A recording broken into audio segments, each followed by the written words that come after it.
இந்த காலைவெளியிலும் கர்த்தர் நமக்கு கொடுக்கிற ஒரு விசேஷித்த ரேமா வார்த்தை எபிரியர்கள் நிருபம் 1 3 புக் ஆஃப் ஈப்ரூ 1 இவர் அவருடைய மகிமையின் பிரகாசமும் அவருடைய தன்மையின் சுரூபமாயிருந்து சர்வத்தையும் தம்முடைய வல்லமையுள்ள வசனத்தினாலே தாங்குகிறவராய் தம்மாலே தாமே நம்முடைய பாவங்களை நீக்கும் சுதிகரிப்பை உண்டு பண்ணி உன்னதத்தில் உள்ள மகத்துவமானவருடைய வலது பாரசத்தில் உட்கார்ந்திருக்கிறார். அல்லேலூயா. இந்த கால வேளையிலே கர்த்தர் நம்மை பார்த்து சொல்லுகிற ஒரு வார்த்தை, சர்வத்தையும் தம்முடைய வல்லமையுள்ள வசனத்தினாலே தாங்குகிறவராய். கர்த்தர் இந்த உலகத்தையே தம்முடைய வல்லமையுள்ள வசனத்தினாலே தாங்குகிறவராய் இருக்கிறார். அவருடைய வார்த்தையினாலே தாங்குகிறவராய் இருக்கிறார். ஆதியிலே வார்த்தை இருந்தது, அந்த வார்த்தை தேவனாய் இருந்தது, அது அது நமக்குள்ளே இருக்கிறது என்று நாம் வாசிக்கிறோம்.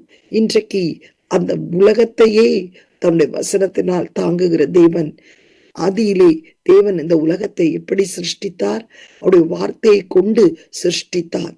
இதோ வெளிச்சம் உண்டாக கடவது என்று அவர் தன்னுடைய வார்த்தையை கட்டளையிட்ட போது வெளிச்சம் உண்டானது. கர்த்தருக்கு ஸ்தோத்திரம் உண்டாவதாக.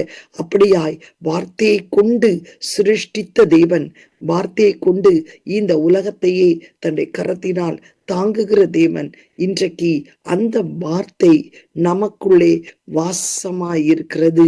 கர்த்தருக்கு ஸ்தோத்திரம். அந்த வார்த்தை நமக்குள்ளே வாசமாய் இருக்கும் போது அந்த வார்த்தை நாம எல்லா சூழ்நிலையிலும் தாங்குகிறதா இருக்கிறது.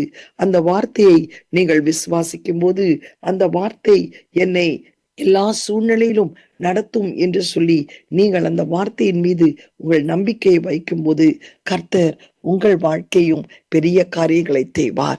இந்த உலகத்தையே தன் வசனத்தினாலே தாங்குகிறவராய் இருக்கிற தேவன், வார்த்தையை கொண்டு வசனத்தை கொண்டு இந்த உலகத்தை சிருஷ்டித்த தேவன், அந்த வார்த்தை இப்பொழுது மாம்சமாகி உங்களுக்குள்ளேயாகவே அது இருக்கும்போது உங்களுக்குள் எவ்வளவு பெரிய காரியங்களை அந்த வார்த்தை செய்யும். அந்த வார்த்தையை நீங்கள் விசுவாசிக்கணும். அந்த வார்த்தை இயேசு கிறிஸ்து. லூக்கா சுவிசேஷம் 5 கூட ஒரு சம்பவத்தை நாம் பார்க்கிறோம். பேதுரு முழுதும் பிரயாசப்பட்டு இடத்திலே சொல்லுகிறார். கர்த்தருக்கு ஸ்தோத்திரம். அவர் கனசரேத் கடல் அருகே நின்ற போது திரளான ஜனங்கள் தேவ வசனத்தை கேட்கும்படி அவிடத்தில் நெருங்கினார்கள். லூக்கா 5:1 வாசித்து பாருங்கள். அப்பொழுது கடற்கரையில் நின்ற 2 படவுகளை கண்டார்.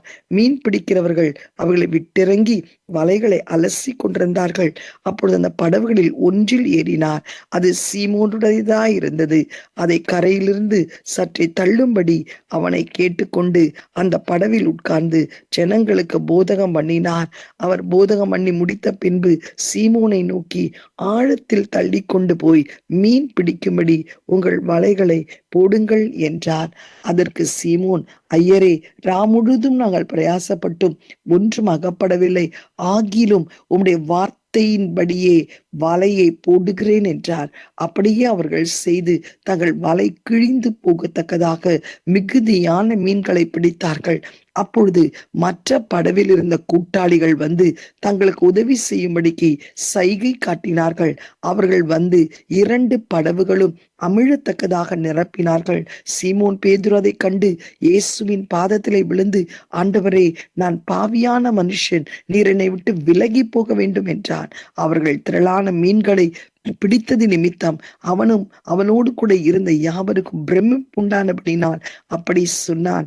சீமோன் கூட்டாளிகளான செபேத்தின் குமாரராகிய யாக்கோப்பும் யோவானும் அப்படியே பிரமித்தார்கள். அப்பொழுது இயேசு சீமோனை நோக்கி, பயப்படாதே, இது முதல் நீ மனுஷனை பிடிக்கிறவனாய் இருப்பாய் என்று கர்த்தர் சொன்னார். அவர்கள் படவலை கரையிலே கொண்டு போய் நிறுத்தி எல்லாவற்றையும் விற்று அவரை பின்தொடர்ந்து சென்றார்கள். எத்தனை வல்லமை உள்ளது அவருடைய வார்த்தை என்பதை விசுவாசிங்கள். ஆழத்திலே போடு என்று சொல்லும் போது, ஆண்டவரே, முழுதும் பிரயாசப்பட்டு ஒன்றிலும் கிடைக்கவில்லை, ஆனாலும் உம்முடைய வார்த்தையின்படி நான் அதை ஆழத்திலே கொண்டு போகிறேன் என்று ஆழத்திலே கொண்டு போன போது வலை கிழியத்தக்க விதத்திலே மீன்கள் கிடைத்தது. அவருடைய சகோதரர்களிலும் அதை பகிர்ந்து கொள்ளத்தக்கதாக அந்த மீன்கள் ஆசீர்வாதமாய் அவர்களுக்கு காணப்பட்டதை நாம் பார்க்கிறோம். ஆம், எனக்கு பிரியமானவர்களே, இந்த காலவேளையிலே அந்த வார்த்தை உங்களுக்குள்ளே இருக்கிறது. அந்த வார்த்தை உங்களை நடத்தும். இத்தனை நாட்கள் பிரயாசப்பட்டு செபித்து சோர்ந்து போயிருக்கிறாயா? இன்றைக்கு முழுதும் பிரயாசப்பட்டும் ஒன்றும் கிடைக்கவில்லையே என்று சொல்லி வேதனையோடு காணப்படுகிறாயா? இன்றைக்கு நீ உன் ஜெபத்திலே ஆழமாய் கடந்து போ. உன்னுடைய வேத வாசிப்பிலே ஆழமாய் கடந்து போ. உன்னுடைய துதிக்கிற ஆராதனையிலே ஆழமாய் கடந்து போ. நீ எவ்வளவு ஆழமாய் நீ தேவனுடைய ராஜ்யத்தை நீ தேடுகிறாயோ, எவ்வளவு ஆழமாய் நீ கர்த்தரை விசுவாசிக்கிறாயோ, கர்த்தர் இன்றைக்கு அவருடைய வார்த்தையின்படி உனக்கும் பெரிய காரியங்களை செய்வார். அவருடைய வார்த்தையை விசுவாசி. அவர் உனக்குள்ளே இருக்கிறார். இந்த சர்வத்தையும் அவர் இந்த வல்லமையினால வசனத்தினாலே தாங்குகிறவர். வார்த்தையை கொண்டு உலகத்தை சிருஷ்டித்தவர். அந்த வார்த்தையாய் உனக்குள்ளே இருக்கிறவர் இன்னும் பெரிய காரியங்களை செய்வார். அந்த வார்த்தை எவ்வளவு வல்லமை உள்ளது பாருங்கள். இந்த அற்புதத்தை கேட்ட மாத்திரத்திலே ஆண்டவர் பேதுருவை பார்த்து சொல்லுகிறார், இதோ இன்று முதல் உன்னை மனுஷனை பிடிக்கிறவனாய் மாற்றுவேன். நீ எல்லாவற்றை விட்டு பின்தொடர்ந்து என்னை வா என்று சொல்லும் போது அவன் எவ்வளவு தீவிரமாய் கடந்து வந்தான். அந்த வார்த்தை அவனை மாற்றினது.